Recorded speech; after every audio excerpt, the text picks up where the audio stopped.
له الحمد كله أشهد أن لا إله إلا الله وحده لا شريك له وأشهد أن محمدا عبده ورسوله صلى الله عليه وعلى آله وأصحابه أجمعين أما بعد.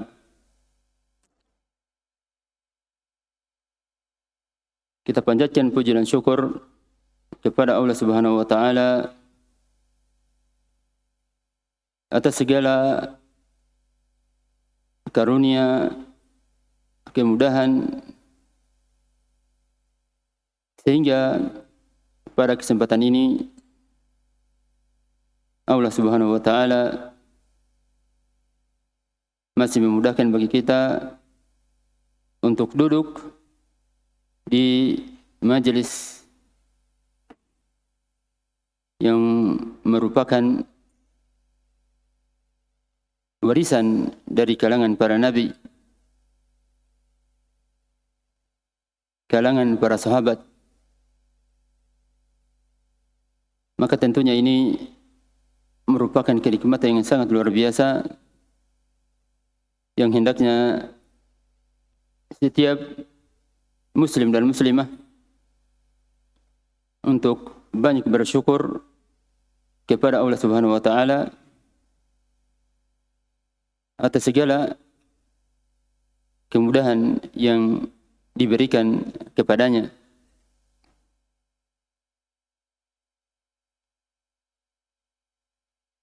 Dan tentunya di saat kita mempelajari ilmu, maka hendaknya untuk kita mengamalkan ilmu tersebut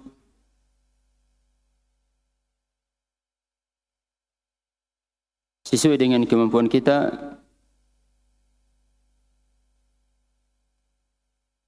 Oleh karena itu, sebagian salaf, di antaranya Amir ibn Qais al-Mulai rahimahullah, beliau berkata, "Idza sami'ta al-khabar fa'amal bihi walau kana marrah takun min ahli."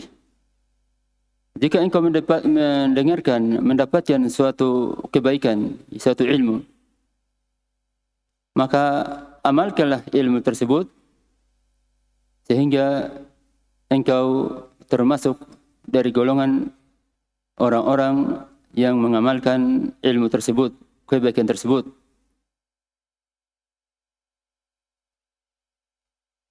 Maka bagi kita di saat mempelajari ilmu adab, maka kita terapkan dalam kehidupan kita, pada keseharian kita.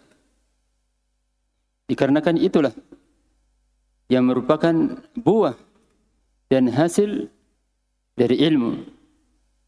Ya, kita menuntut ilmu agar diamalkan ilmu tersebut sehingga kita mendapatkan keutamaan di sisi Allah Subhanahu wa taala. Oleh karena itu, Ibnu Qayyim rahimahullah taala berkata,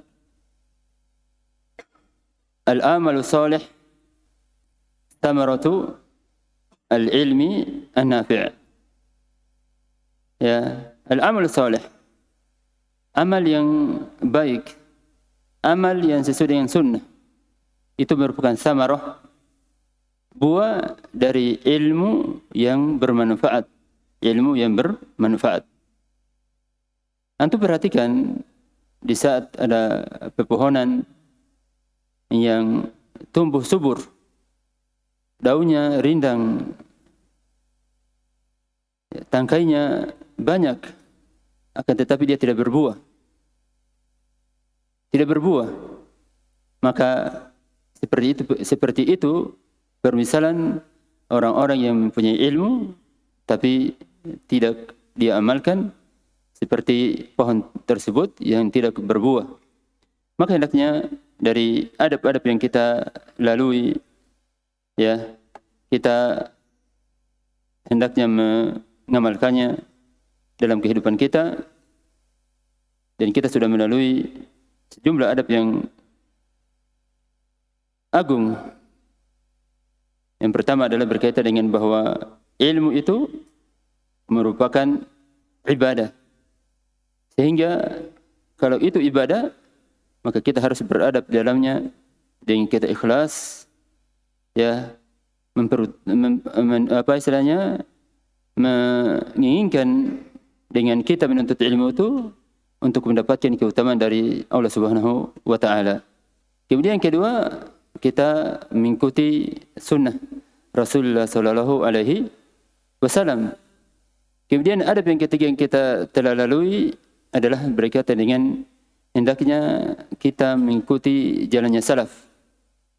Ya, mengikuti jalannya salaf. Karena tidak ada kebaikan pada seorang muslim dan muslimah jika dia tidak berjalan di atas jalannya salaf. Kemudian perkara yang keempat yang kita sudah baca adalah berkaitan dengan khasyatullah. Kita hendaknya mempunyai perasaan takut akan azab, akan siksaan Allah Subhanahu wa taala jika kita tidak mengamalkan ilmu kita. Jika kita tidak menjauhi kemaksiatan, jika kita tidak menjaga mata-mata kita dari hal-hal yang diharamkan oleh Allah Subhanahu wa taala, tidak menjaga mata kita dari melihat wanita-wanita yang tidak halal bagi kita, terutama di zaman kita yang penuh dengan berbagai fitnah, ya, dengan mudahnya seseorang untuk melihat perkara-perkara yang tidak diinginkan jika dia tidak bertakwa, jika dia tidak mempunyai perasaan takut kepada Allah Subhanahu wa taala. Kemudian perkara yang keempat adalah hendaknya seseorang yang kita sudah baca adalah beradab dengan senantiasa mengetahui bahwa Allah Subhanahu wa taala selalu melihat, selalu memperhatikan gerak-gerik kita. Sehingga dengan hal ini maka kita ikhlaskan amalan dan menjauhi segala kemaksiatan kepada Allah Subhanahu wa taala, kemaksiatan yang telah dilarang oleh Allah Subhanahu wa taala dan Rasulnya. Kemudian perkara yang berikutnya yang kita akan baca pada kali ini adalah berkaitan dengan tawadhu', merendahkan diri. Di sini qala al-mu'allifu rahimahullahu taala al-khamis di kitab saya al-khamis ini khafdu al-janah. Khaful janah itu ya, merendahkan, asalnya janah sayap, tapi yang diinginkan di sini adalah tawadhu', merendahkan diri, ya, tidak merasa dia ya orang yang paling pintar, orang paling baik dan sebagainya. Ini tawadhu', ya.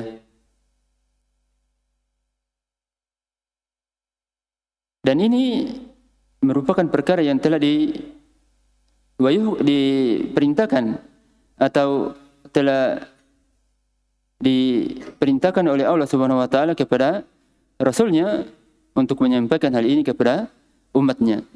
Oleh karena itu dalam hadis Iyad ibn Himar radhiyallahu anhu bahwa Rasulullah sallallahu alaihi wasallam bersabda, "Inna Allaha auha ilayya an tawadhu." Sesungguhnya Allah Subhanahu wa taala telah memberikan wahyu kepadaku untuk agar kalian itu tawadhu', merendahkan diri, tidak merasa dialah yang paling unggul, dialah yang paling cerdas dan lain sebagainya. Hadis ini diriwayatkan oleh Imam Muslim rahimahullahu taala. Dan makna tawadhu' disebutkan oleh Ibnu Utsaimin rahimahullahu taala. Beliau mengatakan ayatawadhu'a, ya, tawadhu'a ayatawadhu'a kullu wahidin lil akhar. wala yataraffa alaih. Ya, bahwa seseorang itu merendahkan diri kepada temannya. Ya, walaupun mungkin dia sudah mengajar misalnya. Ya, tapi ya murid itu kita belum mengetahui bahwa siapa tahu dia lebih mulia di sisi Allah Subhanahu wa taala. Ya, seorang mudaris, ya, seorang pengajar itu belum mengetahui keadaan dia. Ya, jadi merendahkan diri kepada para penuntut ilmu tentunya sesuai dengan disyariatkan ya oleh Allah Subhanahu wa taala dan Rasulnya. Ya. Wala yataraffa'u alaih. Ya, tidak merasa dia seakan-akan dialah yang paling mulia. Dialah yang paling tinggi derajatnya. Bal yaj'aluhu mislah. Ya.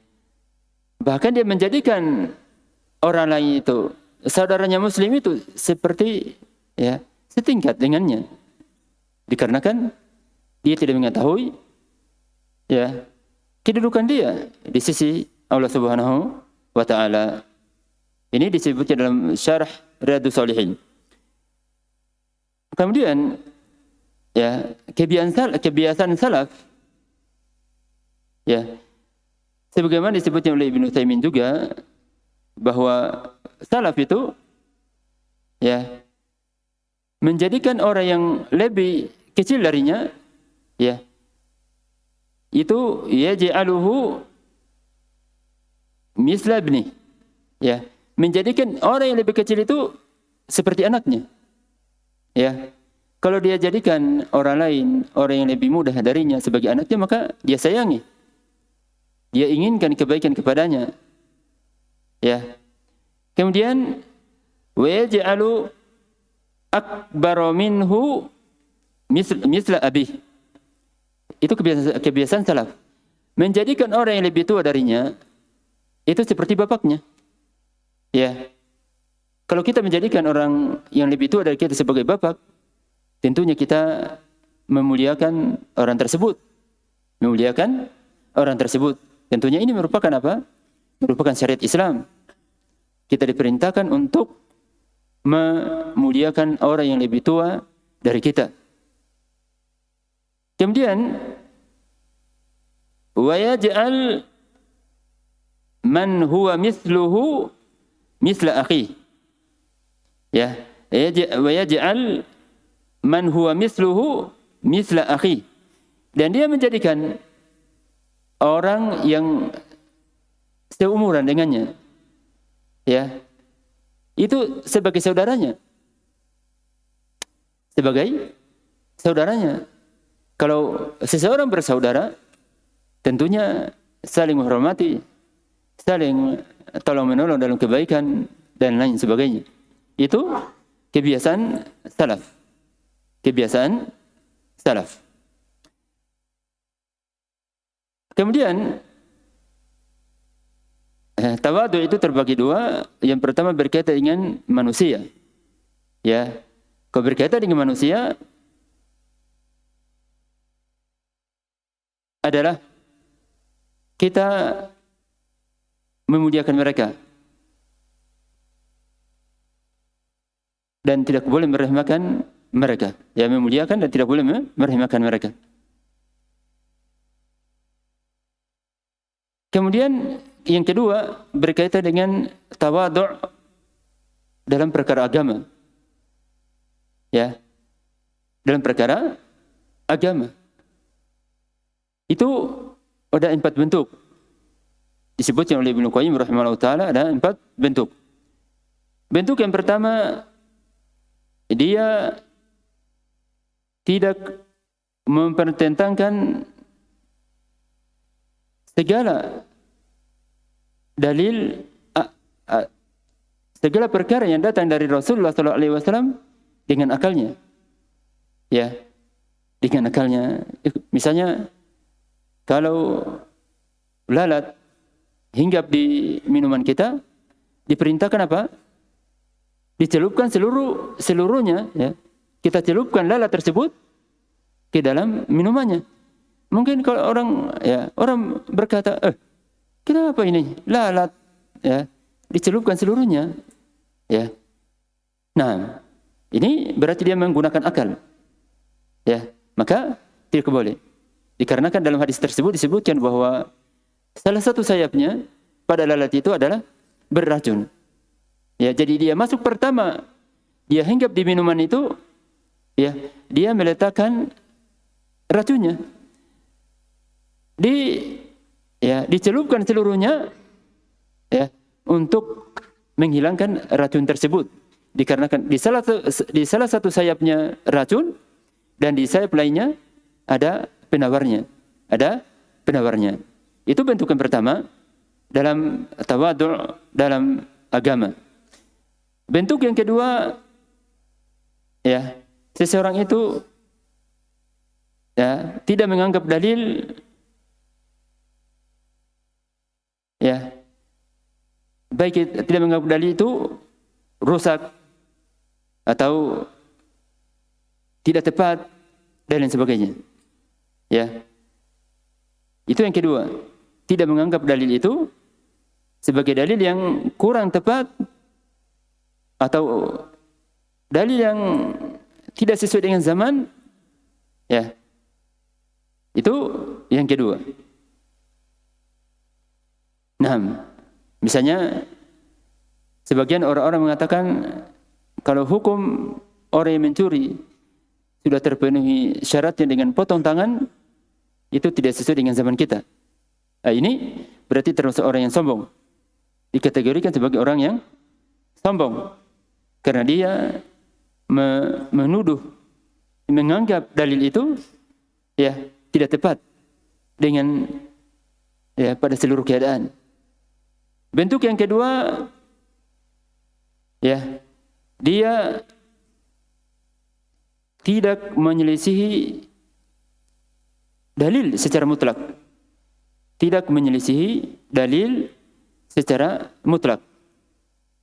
Ya, tidak menyelisihi dalil secara mutlak. Nah,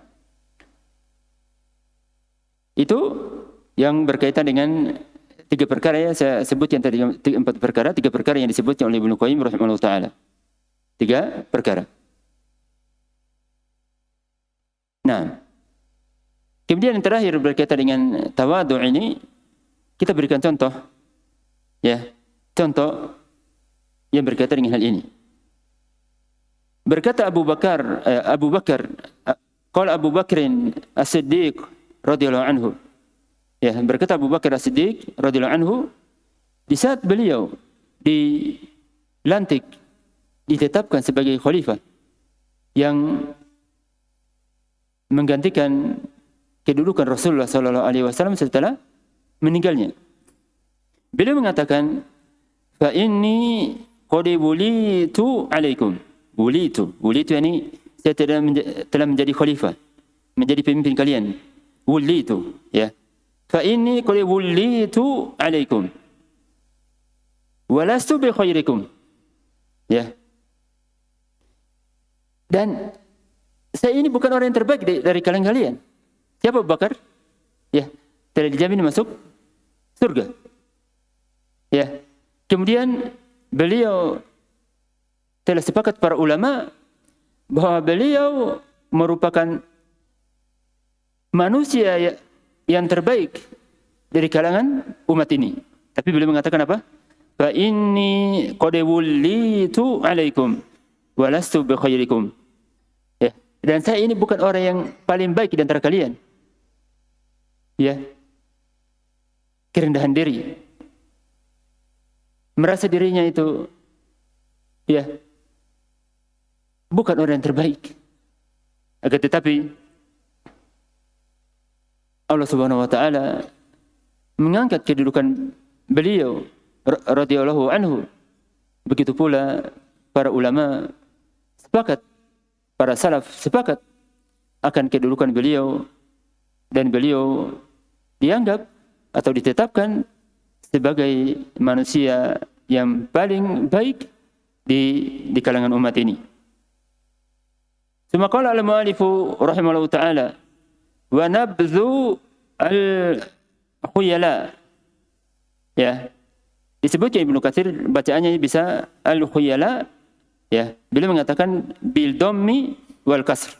Ya. Kita baca bisa dibaca al-khuyala, bisa al-khiyala.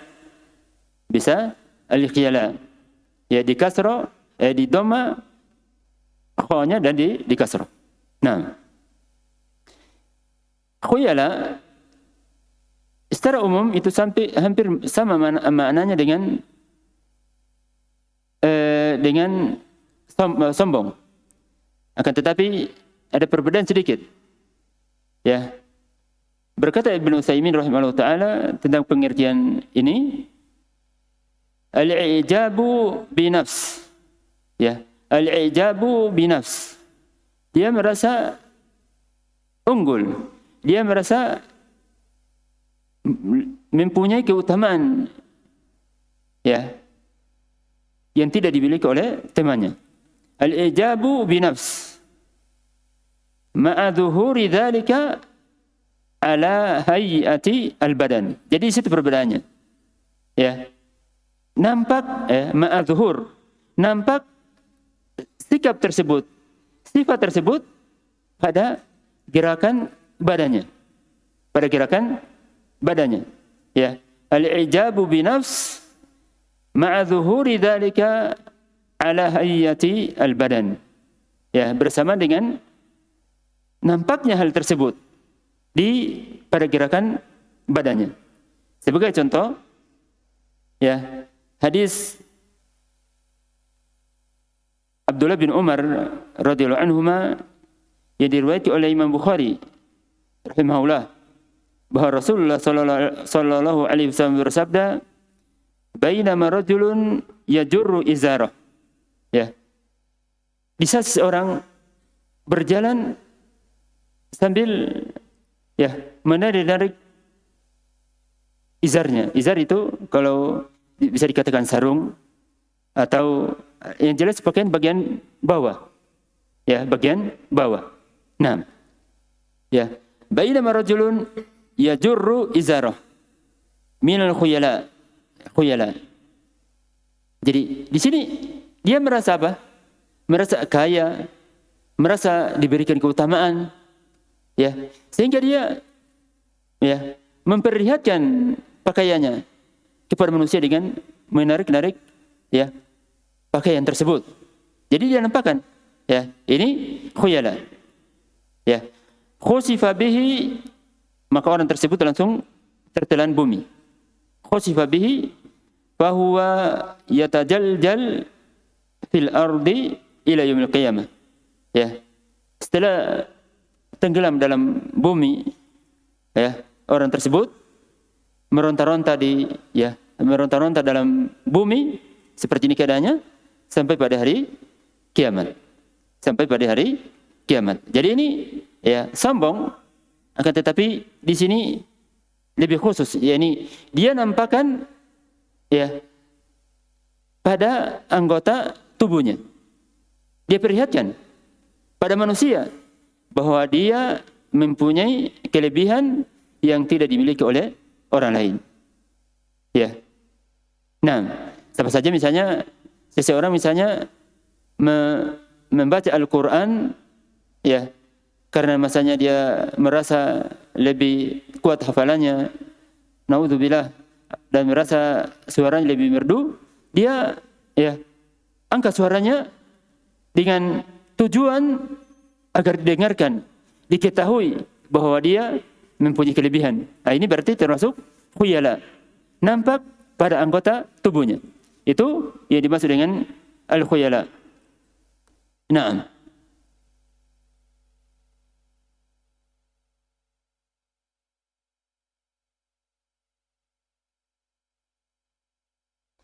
Tsumma qala al-mu'allifu rahimahullahu ta'ala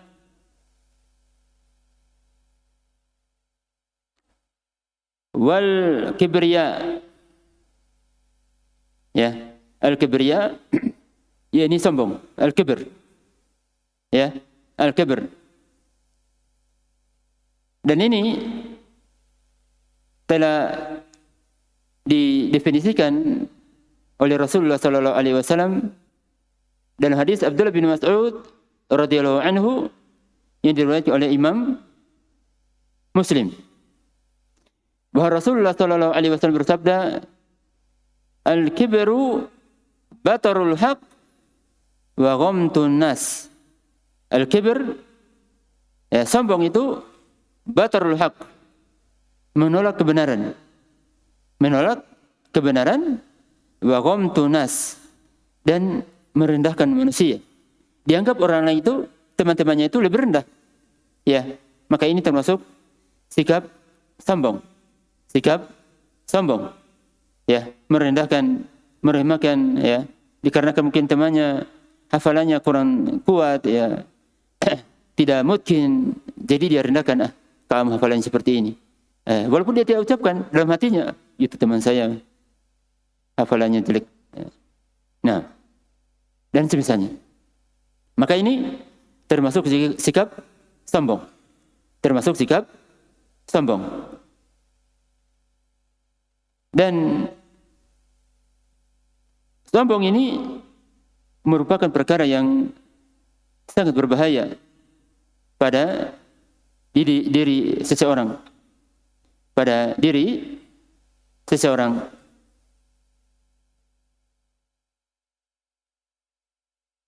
Sebagai contoh, ya, orang yang sombong adalah kisahnya kaum Ad yang dikisahkan oleh Allah Subhanahu wa taala dalam surat Fussilat ayat yang ke-16. Ya. Mereka mengatakan atau dikisahkan, fa amma Ad fastakbaru fil ard bighairil haqq. Ya. Adapun Ad itu merasa sombong, ya, di permukaan bumi, ya, yang itu merupakan perkara yang tidak benar, ya. Mereka merasa sombong. Wa qalu man ashaddu minna quwwah, ya. Jadi mereka merasa sombong dengan apa? Dengan kekuatan yang diberikan oleh Allah Subhanahu wa taala kepada mereka, sehingga mereka mengatakan, siapa yang lebih kuat dari kami? Ya, artinya tidak ada seorang pun yang lebih kuat dari kami. Oleh karena itu, Syekh Muhammad Al-Imam Hafizahullah Ta'ala mengatakan dalam ayat ini bahwa kaum Ad ini merupakan manusia yang paling kuat, yang tidak ada yang lebih kuat dibandingkan mereka, ya, dibandingkan orang-orang sebelum mereka. Jadi mereka ini orang yang merupakan manusia yang paling kuat, dan tidak ada yang lebih kuat dari mereka dibandingkan orang-orang sebelum mereka. Ya. Jadi mereka mengatakan di sini, wa qalu man ashaddu minna quwwah. Ya, artinya tidak ada yang lebih kuat dari kami. Tidak ada yang lebih kuat dari kami. Ya. Maka balasannya apa? Di saat mereka sombong, ya, maka Allah Subhanahu wa taala berfirman, fa arsalna alaihim rihan sarsara. Ya, maka kami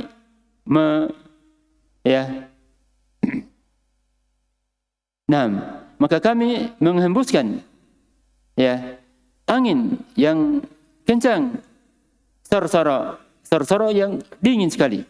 Jadi anginnya itu dingin, keras, dingin, fi ayam nahisat, ya, pada beberapa hari yang mereka di situ, ya, merasa apa istilahnya menjadi binasa. Nah, liunidhiqahum adzabal khizi fil hayati dunya, agar kami menimpakan kepada mereka azab yang hina pada kehidupan dunia, wala adzabul akhirati akhza, dan siksaan atas mereka pada hari kiamat itu lebih hina lagi. Ini contoh, ya, orang-orang yang sombong. Contoh orang-orang yang sombong di permukaan bumi sehingga diadab oleh Allah Subhanahu wa taala. Maka bagi kita, ya, menerapkan hal ini pada kehidupan kita, Ya, walaupun kita bertemu dengan seorang muslim yang bukan penuntut ilmu, ya, jangan kita merasa lebih tinggi, ya, jangan kita merasa lebih beriman, lebih kuat keimanannya, lebih bertakwa, ya. Tapi kita hendaknya merasa keutamaan yang diberikan oleh Allah Subhanahu wa taala itu merupakan sesuatu yang diberikan oleh Allah Subhanahu wa taala kepada kita. Tsumma qala al-mu'allif rahimahullah taala tahalla bi adabi nafs. Ya. Maka hendaknya engkau beradab dengan adab-adab yang berkaitan dengan jiwamu, berkaitan dengan dirimu. Di antaranya minal afaf, dari iffah. Iffah itu yaitu menahan diri dari perkara yang tidak dibolehkan secara syariat. Menahan diri dari perkara yang tidak dibolehkan secara syariat. Dan iffah ini terbagi dua, atau ada dua jenis yang disebutnya oleh Ibnu Utsaimin rahimahullah taala.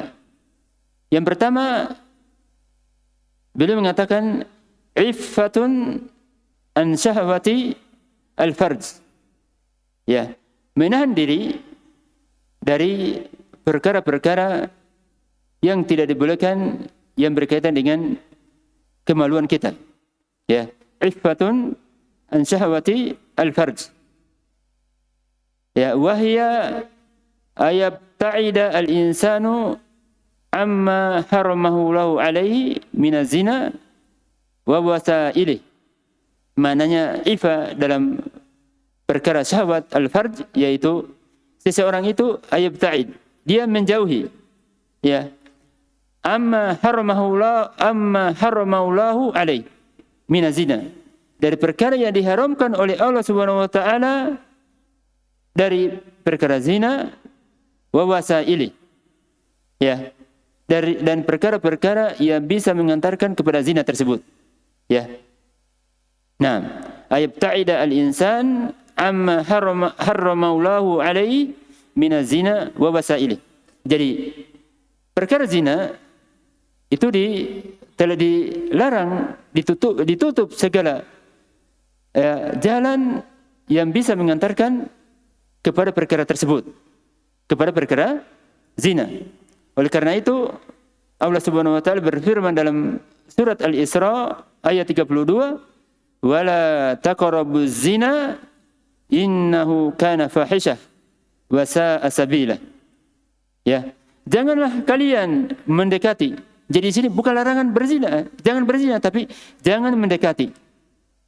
Artinya segala perkara yang bisa mendekatkan seseorang ke dalam perkara zina, maka itu telah dilarang. Ya, sebagai contoh misalnya, ya, seseorang berhubungan, teleponan atau SMS-an dengan seorang wanita. Apa alasannya? Alasannya agar saya mengajarkan kepadanya cara salat atau cara berwudu.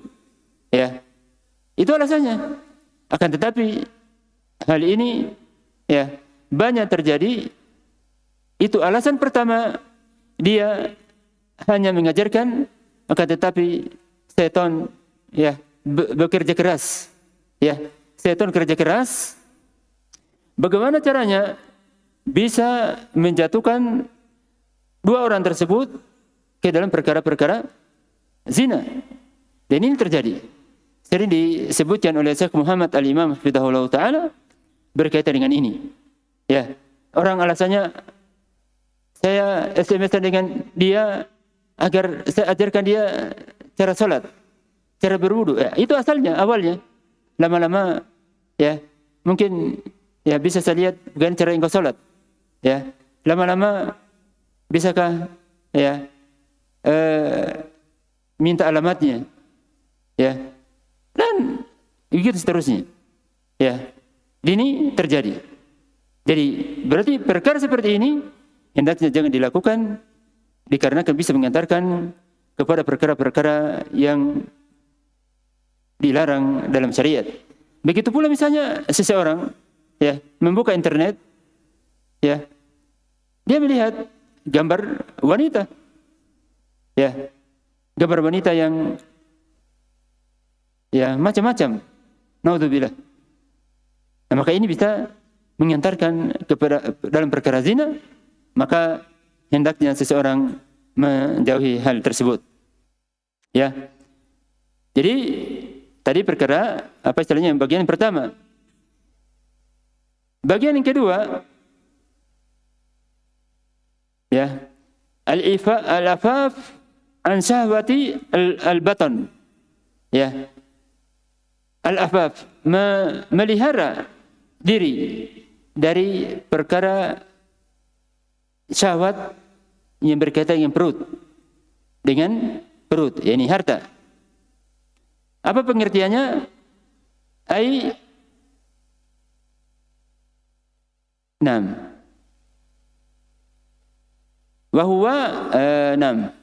Al-ifatu amma fi aidi nas. Ya. Al-ifatu amma fi aidi nas. Ya, dia menahan diri untuk tidak meminta yang dimiliki orang lain. Bihaitsu la yas'alu ahadan, ya, di mana dia tidak meminta kepada seorang pun. Ya, tidak meminta. Ya, walaupun nanti kalau hukum secara syar'i meminta itu dibolehkan di saat seseorang misalnya darurat misalnya memang tidak ada makanan, misalnya tidak ada makanan, dia makan, maka keadaan ini boleh dia meminta kepada tetangganya, kepada muslim lain, atau dia meminta kepada pemerintah. Tapi dengan syarat, kita sudah pernah sebutkan syaratnya apa? Tidak menjadikan agamanya itu sebagai taruhan, sebagai balasan dari harta tersebut. Nah, itu boleh secara syar'i, tapi adapun secara umum maka itu tidak dibolehkan. Ya, maka di sini yang bagian kedua ifat tersebut, ya, seseorang itu tidak meminta apa yang dimiliki oleh orang lain. Ya. Oleh karena itu dan ini merupakan sifat, ya, merupakan sifat orang-orang saleh. Ya. Oleh karena itu Allah Subhanahu wa taala berfirman dalam surat Al-Baqarah ayat 273, yahsabuhumul jahilu aghniya'a min ta'affuf. Ya, mereka itu dianggap orang-orang yang tidak mengetahui mereka itu sebagai orang kaya. Ya, padahal dia miskin, ya, tapi menampakkan ya pada manusia bahwa mereka ya cukup. Tapi keadaan hakikatnya mereka miskin. Ya. Itu sifat dari orang-orang saleh. Oleh karena itu para sahabat, ya, para sahabat itu membayat Rasulullah sallallahu alaihi wasallam berjanji untuk tidak meminta kepada manusia, tidak meminta apa yang ada pada orang lain. Oleh karena itu dalam hadis Auf ibnu Malik radhiyallahu anhu, ya, beliau mengatakan bahwa beliau, ya, bersama sahabat lain membayat Rasulullah sallallahu alaihi wasallam alla yas'alu an-nasa, ya, untuk tidak meminta kepada manusia. Alla yas'alu an-nas, agar mereka itu tidak meminta kepada manusia, ya, tidak meminta kepada manusia, minta uang misalnya, minta lain, padahal dia punya harta, ya, tetapi hanya, ya, seperti itu keadaannya, dia meminta-minta kepada orang lain. Ya. Kemudian beliau menyebutkan kisah para sahabat, ya. Walaqad ra'aitu ba'da ulaika nafar, ya. Dan sungguh saya telah melihat sebagian dari orang tersebut yang membayat Rasulullah sallallahu alaihi wasallam, yasqutu sautu ahadihim, saut tongkatnya, ya. Jatuh tongkatnya dia di atas kendaraannya, di atas untanya, jatuh ya tongkatnya. Ya. Yasqutu sautu, saut ini tongkat. Sautu ahadihim fama yas'alu ahadan yunawiluhu iya. Maka dia tidak meminta ya kepada manusia, kepada temannya untuk mengambilkan tongkat tersebut. Ya. Mengambilkan tongkat tersebut. Ya. Ini para sahabat yang begitu ya kuat dalam mengikuti sunnah. Ya. Mengikuti sunnah. Nah, hadis ini diriwayatkan oleh Imam Muslim. Imam Muslim rahimahullahu taala. Ya, di sini satu faedah dalam hadis ini disebutkan oleh Imam Nawawi rahimahullahu taala, fihi, dalam hadis ini al-hathu ala tanzih an jami'i ma yusamma su'ala. Dalam hadis ini ya terdapat faedah seseorang itu menjauhkan diri dari segala namanya ya meminta. Wa in kana hakira, walaupun perkara itu perkara kecil, dia tidak meminta kepada orang lain. Tidak meminta kepada orang lain. Ini dari hadis ini. Itu dua perkara berkaitan dengan iffah. Ya, berkaitan dengan afaf. Tsumma qala al-mu'allifu rahimahullahu ta'ala wal hilm. Ya. Hilm.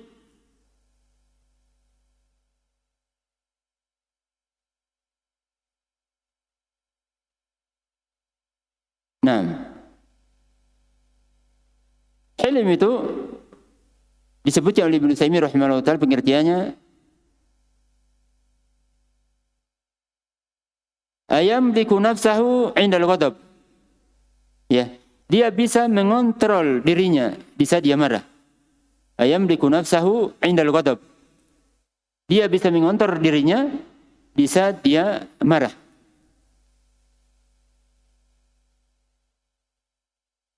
Wala yu'ajilu bil uqubah. Ya. Dan dia tidak terburu-buru dalam memberikan iqab, memberikan ya balasan kepada orang yang berselisih atau yang ya merendahkan dia dan lain sebagainya. Ya. Ayamliku nafsahu 'indal ghadabi wala yu'ajilu bil uqubah. Ya, itu namanya hilm. Ya, dia bisa mengontrol dirinya di saat dia marah dan tidak terburu-buru dalam memberikan ya balasan ya kepada orang yang menyakiti dia, kepada orang yang menyakiti dia. Itu hilm. Sebagai contoh yang terjadi di kalangan sebagian salaf. Ya, kisahnya Salahuddin Al-Ayyubi rahimahullah ta'ala yang disebutkan oleh Ibnu Athir rahimahullah ta'ala dalam kitabnya Al-Kamil. Ya. Jadi ada dua orang budak ya bermain melemparkan sendal. Ya, jadi sendalnya melempar temannya ya dengan sendalnya. Ya. Kemudian sendalnya itu tidak mengenai temannya, akhirnya lari ke arahnya ini Ayub. Ya, Salahuddin ya Al-Ayyubi. Beliau ini merupakan salah seorang pemimpin kaum muslimin. Ya. Jadi mereka bermain saling melempar terus ya tidak mengenai temannya, akhirnya hampir mengenai Salahuddin tersebut, pemimpin tersebut. Akhirnya dia ya jatuh, sendalnya itu jatuh di dekatnya pemimpin tersebut, Salahuddin. Setelah itu Salahuddin rahimahullah ya berpura-pura berbicara sama temannya. Jatuh ke sini, orang sudah takut, dia berpura-pura lewat teman-temannya, dia ke arah lain supaya ya dia menghindari atau supaya orang tidak takut bahwa mereka telah melakukan perkara yang tidak diinginkan kepada pemimpin tersebut. Ya, jadi dia mengarah ke tempat lain seakan-akan tidak mengetahui ada yang jatuh atau ada lemparan dari budak tersebut. Ya, ini contoh hilm. Ya, jadi di sini beliau seandainya mungkin kalau hal ini didapatkan pada sebagian mungkin dari seseorang yang mempunyai kedudukan, mungkin disiksa ini orang. Ya, petugas langsung penjara. Ya, tapi dia ini seakan-akan tidak tidak terjadi apa-apa. Ya, jadi ini contoh dari hilm. Ya, tidak cepat, ya, bisa mengontrol emosinya, ya, dan tidak terburu-buru, tidak bersegera dalam memberikan balasan, ukubah, siksaan kepada orang yang menyakitinya. Itu namanya hilm. Jadi antum bisa memahami makna hilm yang biasa terkadang kita mendengarkan apa itu hilm. Itu makna dari hilm. Semoga kita bisa memahami hal tersebut, bisa mengetahui maknanya. Suma qala al-mu'allif rahimahullah taala was-sabr, ya. Kita beradab dengan sifat sabar. Ya, sabar. Ya, apa itu sabar? Sabar itu disebutnya oleh Ibnu Qayyim rahimahullah taala, yakni seseorang tidak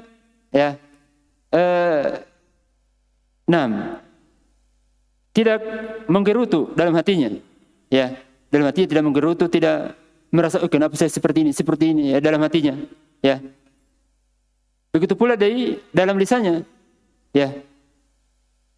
Dalam lisannya tidak berbicara dengan kata-kata yang tidak diinginkan. Ya, kenapa saya tidak mendapatkan apa istilahnya? Saya sakit terus dan sebagainya. Ya. Kemudian begitu pula dalam bentuk tubuhnya, ya, tidak misalnya memukul wajahnya. Di saat misalnya kena musibah dia memukul wajahnya atau merobek pakaiannya. Nah, itu sabar. Ya, itu sabar.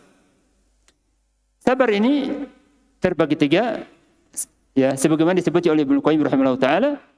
Yang pertama, bersabar dalam melakukan kebaikan. Bersabar dalam melakukan kebaikan. Ya, bersabar dalam melakukan kebaikan. Yang kedua, bersabar dalam menjauhi larangan. Dalam menjauhi larangan. Ya.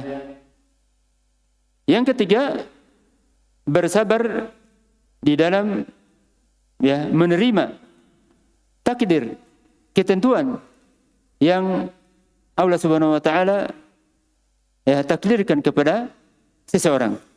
Jadi ada tiga tadi. Yang pertama, dia bersabar dalam ketaatan kepada Allah Subhanahu wa taala, tidak menelantarkan kewajiban-kewajiban tersebut.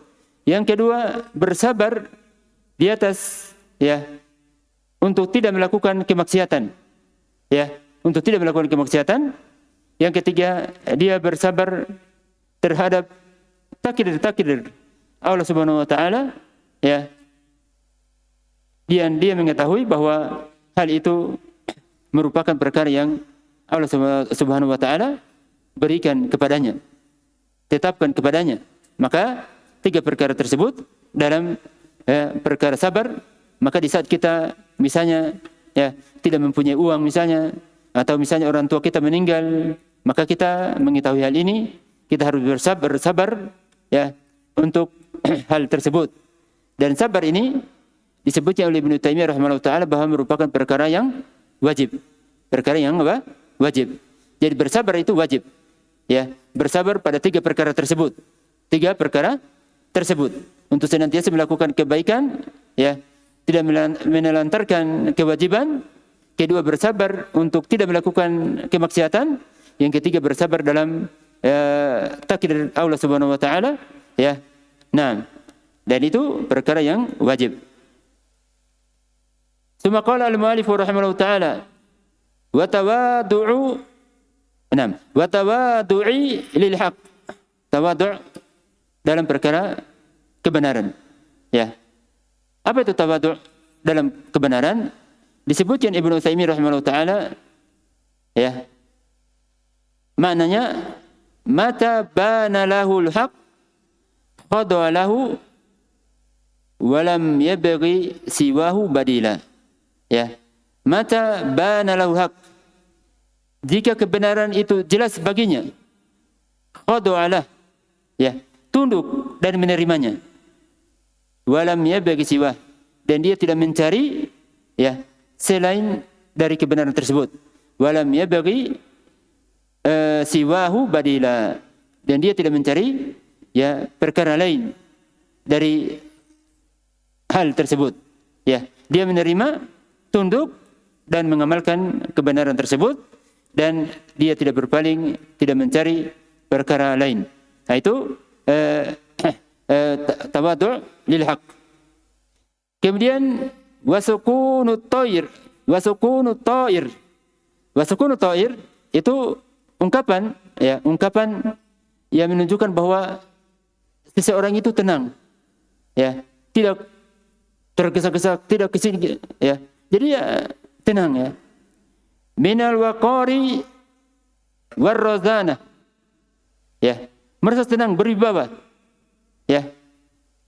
Sebagaimana kalau antum melihat misalnya para masyayikh, ya, seperti itu, tidak tertawa tindak guru yang berlebihan, ya.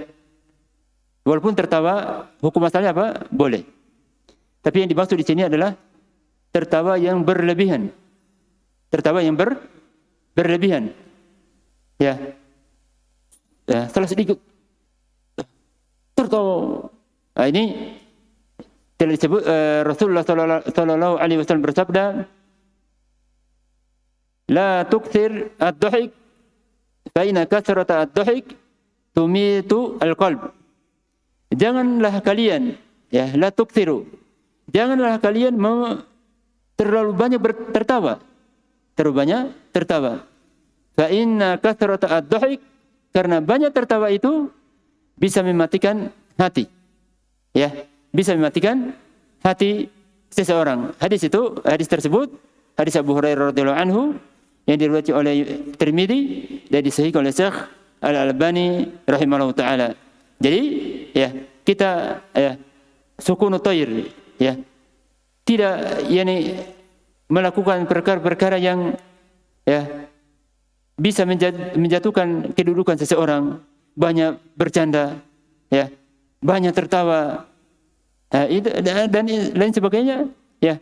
Sebagaimana kalau antum melihat, ya, kalau ada para masyayikh, ya, itu akan kita dapatkan sikap, ya, dari hal ini, ya, sukunut thair, yakni tenang, ya, minal waqar warrazana, ya, dia kelihatan berwibawa, kelihatan hampir sama maknanya antara waqar sama razana, ya, dia ini kelihatan berwibawa, tidak melakukan perkara-perkara yang bisa menjatuhkan kedudukan dia di mata manusia. Kemudian wa khafdi al-janah, ya, kita sudah sebutkan tadi khafdi al-janah di bagian awal, yaitu seseorang itu apa istilahnya tawadhu', ya, kepada teman-temannya, tidak merasa tinggi, ya. Mutahammilan dhulla at-ta'allum li'izzati al-ilm. Dia mutahammil yakni dia bersabar, ya, bersabar, ya, di saat dia merasakan perkara yang rendah di saat menuntut ilmu, ya, dia duduk, ya, walaupun mungkin, ya, gurunya itu lebih muda darinya, ya kan. Seseorang biasanya kalau mendapatkan guru yang lebih muda itu merasa rendah gitu, ya, merasa rendah, ya. Tapi dia harus bersabar, harus bersabar dalam hal tersebut. Sebagai penuntut ilmu harus bersabar. Ya. Oleh karena itu berkata Syu'bah tentu sudah kenal semua, ahli hadis, berkata beliau, kullu man katabtu anhu hadisan fa ana lahu abdun. Ya. Kullu man katabtu, setiap orang, ya, yang mana saya menulis hadis darinya, mengambil ilmu darinya, maka saya itu seperti hambanya orang tersebut. Ya, kullu man katabtu anhu hadisan fa ana lahu abdun. Ya, setiap orang yang mana saya itu menulis hadis darinya, mengambil ilmu darinya, maka saya itu seakan-akan apa? Budaknya orang tersebut. Ya, seakan-akan budaknya orang tersebut. Ya, dan di saat orang tidak bersabar dalam hal ini, tidak bersabar dalam perasaan yang bisa atau rendah dalam jiwanya, ini bisa menjadikan seseorang itu tidak mendapatkan ilmu. Oleh karena itu berkata Al-Asma'i rahimahullah, ma lam yatahammal dhulla at-ta'allum sa'atan, ya, barang siapa yang tidak bersabar, ya, dhulla at-ta'allum sa'ah, ya, dhul yang merasa hina, merasa rendah di saat dia menuntut ilmu, baqiya fi dhulil jahli abada, ya, ma lam yatahammal dhulla ta'allumi sa'atan baqiya fi dhulil jahli abada. Barang siapa dia tidak bersabar, ya, di saat dia menuntut ilmu, ya, di saat dia merasa pada dirinya, ya, merasakan kehinaan, merasakan kerendahan pada dirinya di saat menuntut ilmu, maka kalau dia tidak bersabar, maka dia akan terus-menerus berada di dalam kejahilan, kebodohan, ya. Baqiya fi dhulil jahli abada, maka dia akan terus-menerus dalam kejahilan selama-lamanya, ya. Makanya bagi kita untuk, ya, bersabar dalam menuntut ilmu, ya, walaupun guru kita misalnya masih muda, ya, masih atau ilmunya lebih rendah, lebih sedikit, kita bersabar, ya, dalam menghadapi hal tersebut, ya, dalam menghadapi hal tersebut.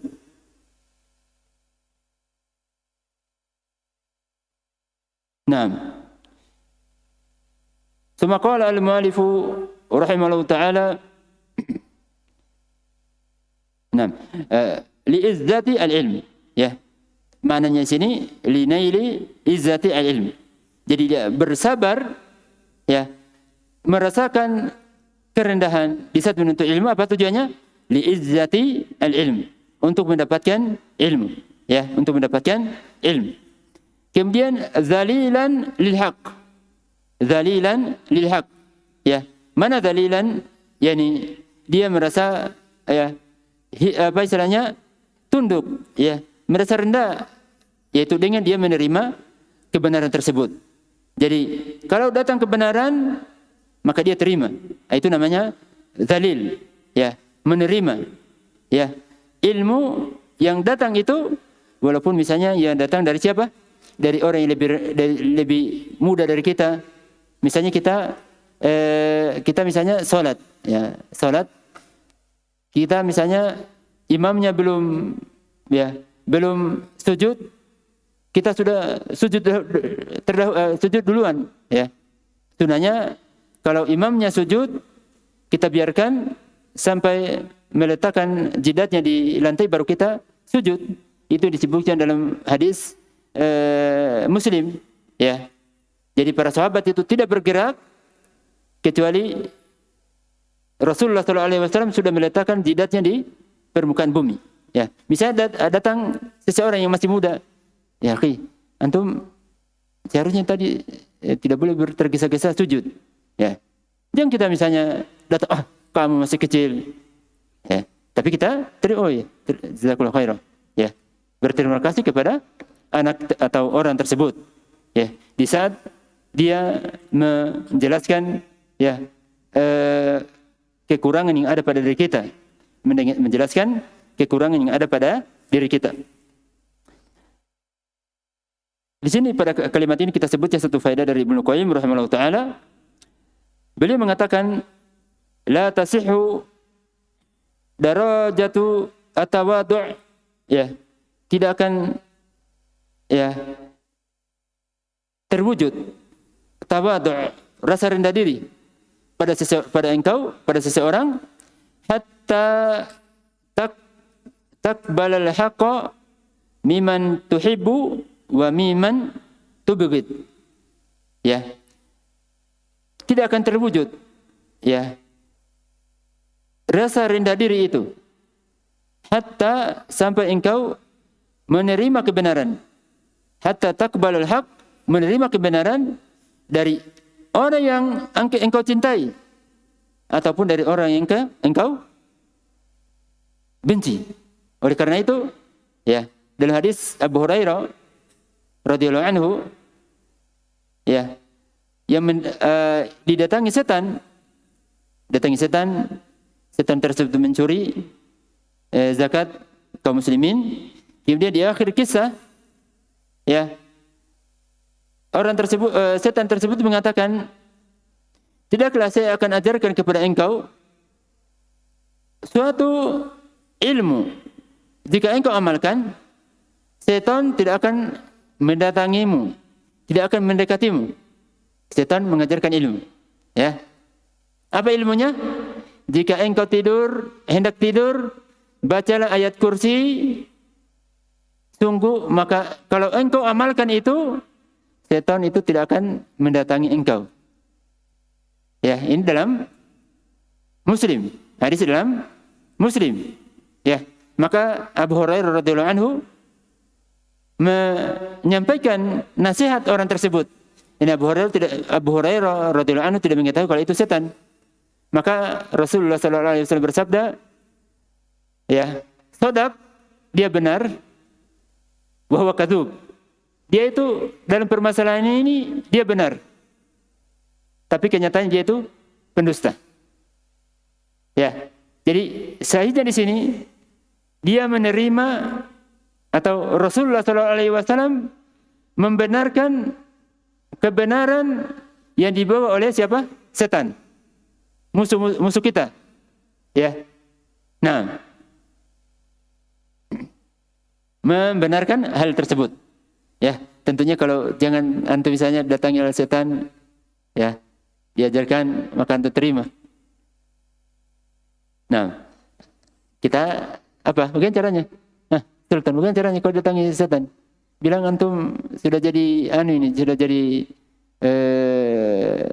ulama, antum tidak wajib sholat, misalnya. Apa jawabannya? Dikembalikan kepada syariat. Ya, dikembalikan kepada syariat. Kalau ada dalilnya, maka kita katakan betul. Kalau tidak ada, maka tidak boleh mengatakan apa istilahnya, tidak boleh menerima. Begitu pula mimpi. Ya, ini banyak terjadi. Orang katanya jadi wali dikarenakan dia mimpi. Jadi tukang apa istilahnya itu?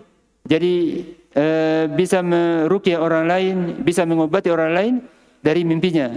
Katanya dia tidak didatangi oleh siapa? Malaikat. Ya, ini ternyata kenyataannya didatangi oleh setan. Nah, itu berkaitan dengan hal ini.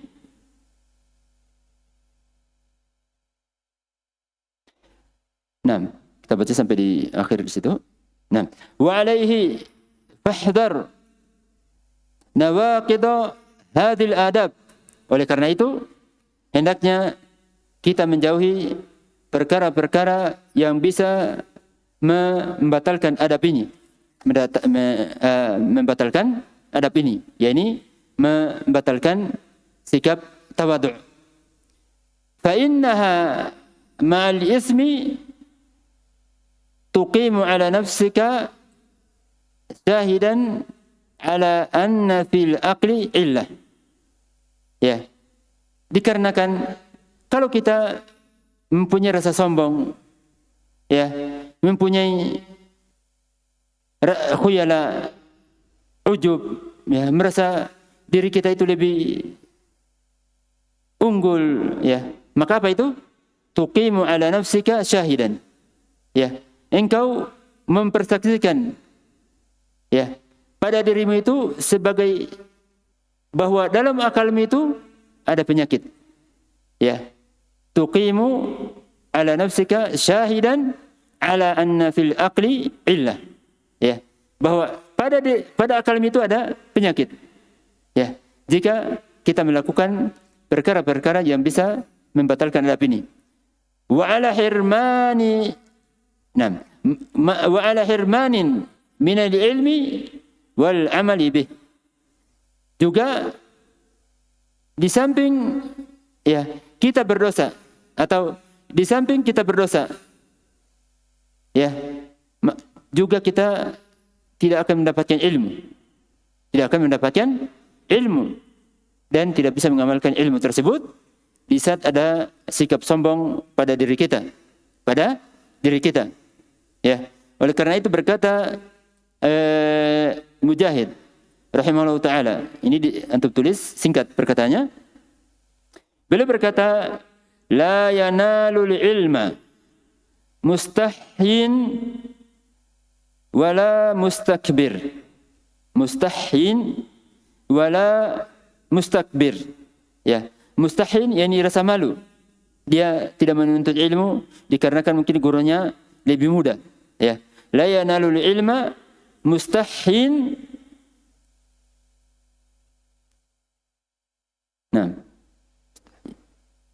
Nah, harokatnya mustahi, ya, mustahi, ya, la yanalul ilma mustahi wala mustakbir.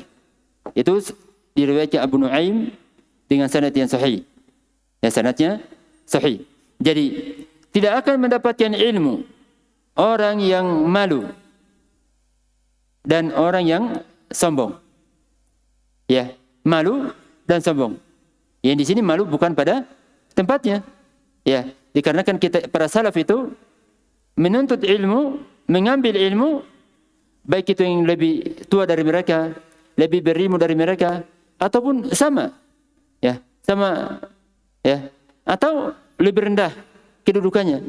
Kalau misalnya seseorang, ya, tidak mempunyai ilmu dalam bidang misalnya fikih, misalnya bidang fikih, maka tidak apa-apa dia belajar kepada orang yang lebih kedudukannya lebih rendah.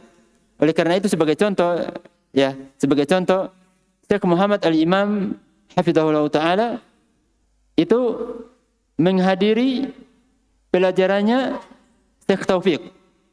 Ya, Syekh Taufik hafizahullah, ya, bisa dikatakan termasuk dari Syekh Taufik Al-Ba'dani. Beliau hafizahullah, beliau termasuk ini guru atau murid dari Syekh Muhammad Al-Imam. Ya, beliau pernah di Damat, kemudian pernah ikut belajar juga sama Syekh Muhammad Al-Imam hafizahullah taala di Ma'bar. Tapi Syekh Imam ikut belajar, ya, ikut belajar mendengarkan.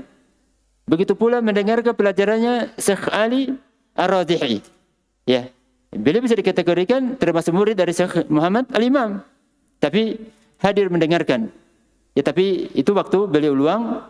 Tapi di saat di terakhir, ya, beliau sibuk tidak menghadiri pelajaran beliau. Ini sebagai contoh yang nyata bagi kita, ya, seseorang itu, ya, siapa Syekh Muhammad Al-Imam, antum kenal semua, ya, kedudukan beliau, dan saat ini beliau bisa dikatakan sebagai ulama yang tertua, yang paling dituakan di Yaman. Tapi beliau menghadiri pelajaran-pelajaran yang dibawakan oleh sebagian dari muridnya. Itu contoh bagi kita, ya, agar kita tidak malu. Kalau kita tidak mempunyai ilmu, belum kita memiliki ilmunya, kita hadiri, ya, kita hadiri majelis dari orang tersebut. Nah, fa iyyaka wal khuyala, maka jauhilah sikap khuyala, sikap sombong. Fa innahu nifaqun. Ya. Kenapa dikatakan nifaq? Disebut oleh Ibnu Taimiyah rahimahullah taala karena khuyala itu tadi kan kita sudah sebutkan, apa contohnya tadi? Orang yang, ya, berjalan sambil menarik sarungnya. Ya, menampakkan bahwa dia itu lebih apa? Lebih mulia. Ya. Jadi dia menampakkan dirinya itu lebih mulia, lebih utama, padahal hakikatnya apa? Hakikatnya tidak. Ya. Bahkan bisa jadi dia kafir, ya. Hanya perasaannya saja dia memiliki kemuliaan. Maka berarti merupakan sifat apa ini? Nifak.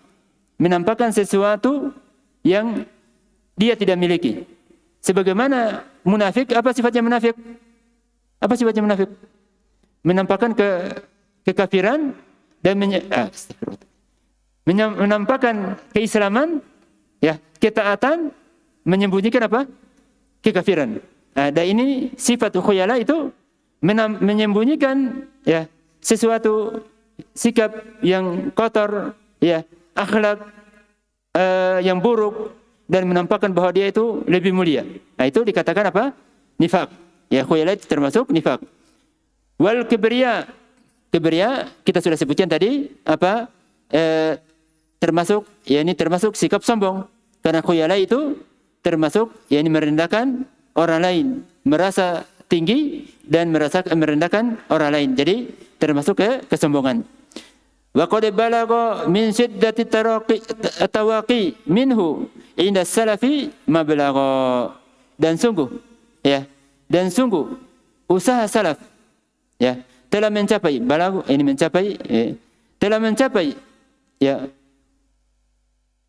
dalam menjauhi ini, ya, menjauhi sikap sombong tadi itu, ya, sikap sombong tadi itu, ya, min shiddati tawaqi, ini menjauhi, ya, minhu inda salafi mablagha. Artinya para salaf itu telah berusaha, ya, dengan usaha yang paling keras, ya, dalam menghindari hal ini. Menghindari apa? Sikap sombong. Menghindari sikap sombong. Ya, menghindari sikap sombong ini. Ya, ini dia contohkan, beliau contohkan di sini, kita baca baru kita tutup pelajaran ini, ya. Kita baca di sini contoh yang beliau sebutkan. Hadis ini sahih. Kisah ini kisahnya sahih. Kisahnya sahih. Yang beliau sebutkan di sini. Wa min daqiqihi. Daqiqihi hanya itu kembali ke tadi yang beliau sebut yang pertama. Al-hadaru min nawaqidih. Ya. Dan termasuk usaha yang paling, ya, paling keras. Dakik itu usaha yang terselubung, usaha yang tersembunyi, ya. Jelas usaha yang, ya, kita katakan usaha yang paling keras, ya. Ma asnadahu az-Zahabi. Asnadahu maknanya itu zakarahu bisanadih. Artinya an fulan itu maksud dari asnadah. Fi tarjumati Amr ibn al-Aswad al-Ansi. Dalam riwayat hidup Amr ibn al-Aswad al-Ansi. Al-mutawaffa fi khilafati Abdul Malik ibn Marwan rahimahullah ta'ala. Yang beliau ini meninggal di, ya, zamannya, khilafahnya Abdul Malik ibn Marwan rahimahullah. Annahu kana idza kharaja minal masjid qabada bi yaminihi ala shimali. Ya. Bahwa beliau rahimahullah jika keluar dari masjid, dari dalam masjid, ya, berjalan seperti ini. Ya, berjalan seperti ini. Jadi, ya, dia meletakkan tangan kanannya, ya, di atas tangan kirinya. Fasuila an dzalik. Kenapa engkau ditanya, kenapa engkau melakukan hal tersebut? Qala makhafatu an tunafiqa yadi. Saya khawatir, ya, an tunafiqa yadi.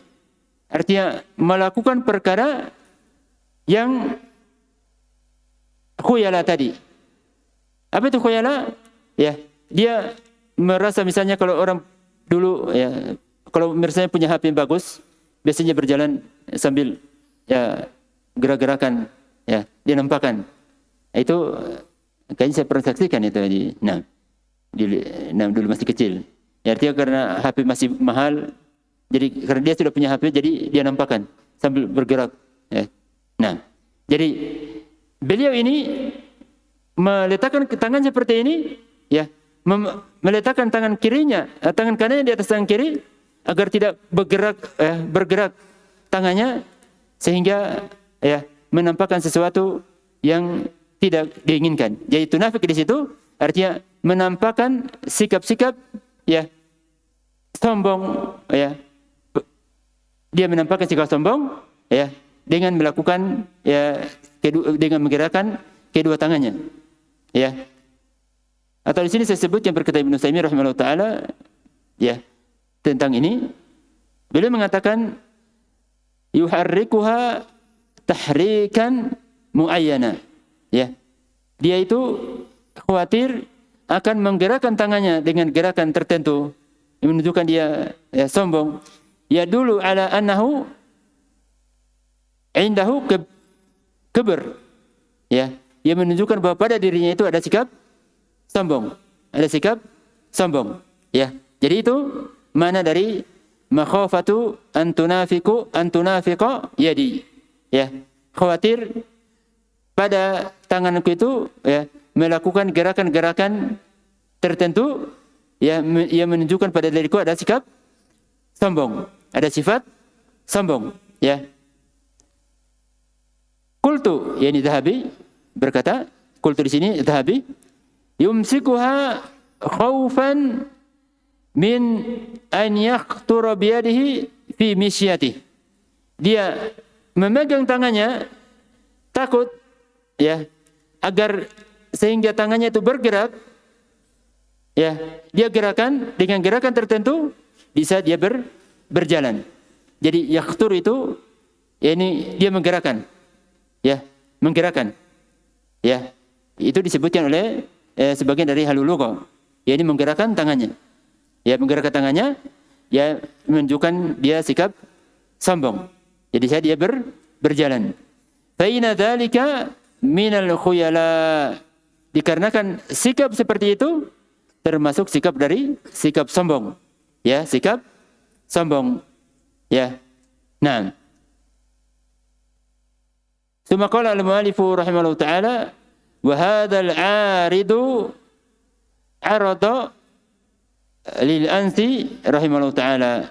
Maka ini merupakan kejadian yang ya dilakukan atau yang terjadi pada diri Al-Ansi rahimahullahu ta'ala, Al-Ansi yang tadi Amr ibnu Aswad rahimahullah. Jadi ya ini hendaknya bagi kita sebagai penuntut ilmu untuk menjauhi ya perkara-perkara yang kita sebutkan di sini, yaitu ya perkara sombong, ya merasa lebih unggul, merasa lebih utama, merasa lebih bertakwa dan lain sebagainya, ya. Dan ya semoga Allah Subhanahu wa taala memudahkan hal ini, memudahkan bagi kita untuk mengamalkan ya apa yang kita telah sebutkan, ya. Dan semoga Allah Subhanahu wa taala memberikan kepada kita kesabaran, keistiqomahan di atas jalan Allah Subhanahu wa taala, memudahkan bagi kita untuk senantiasa menuntut ilmu. Senantiasa menuntut ilmu ya, sampai di akhir hayat kita. Dan dimudahkan juga untuk selalu istiqamah di atas sunnah, di atas salaf, dan jangan kita terjatuh atau kita meminta agar kita tidak terjatuh dalam perkara-perkara yang menyelisih syariat Islam, dalam perkara yang bisa menjauhkan kita dari agama Allah Subhanahu wa taala. Dan semoga Allah Subhanahu wa taala mengumpulkan kita semua dalam Jannatul Firdaus dengan mendapatkan berbagai kenikmatan, berbagai kelezatan yang merupakan kenikmatan yang terus menerus. Dan semoga Allah Subhanahu wa taala memberikan kepada kita kebaikan yang besar memberikan kepada kita pahala yang agung pada hari kiamat. Subhanaka Allahumma bihamdik asyhadu an la ilaha illa ant astaghfiruka wa atubu ilaik.